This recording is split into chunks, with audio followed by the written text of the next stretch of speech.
పిల్లల నవ్వులు పువ్వుల వానలు, పిల్లల మాటలు ముత్యపు మూటలు, పిల్లల అల్లరి ఆనందపు అంచులు. అల్లరి చేయని పిల్లలు లేరు, అల్లరి చేయకపోతే పిల్లల కారు. పిల్లలు చేసే అల్లరిలోనే తల్లిదండ్రులకు ఆనందం.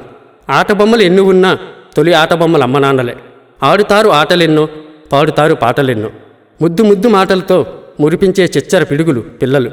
పురిటి నొప్పుల బాధ నుండి పొడిమి తల్లిని చూడగా, తల్లి ఒడిలో ఆడగా, ఉగ్గుపాలు తాగుతూ ఊసులెన్నో ఆడుతూ, తల్లి జోలపాడుతూ జాబిలమ్మను చూపుతూ, తల్లి జోలపాడుతూ బుజ్జి బుజ్జి అడుగులేస్తున్న పిల్లలను బుజ్జగిస్తూ గోరు ముద్దలు పెడుతూ, పిల్లలకు తల్లిదండ్రుల కంటే గొప్ప గురువులు ఎవరుంటారు? వీధుల్లో ఆడుతారు ఆటలెన్నో, సింధులేస్తూ ఎగురుతారు, వీళ్ళనెవ్వరు ఆపలేరు. కలతలేని భావాలతో స్వేచ్ఛా హృదయాలతో చేయి చేయి కలిపి చెలిమి కోరుకుంటూ చిరునవ్వులు సరదాలకు ఏ చీకటి పొరలు వీళ్ళనాపలేవు.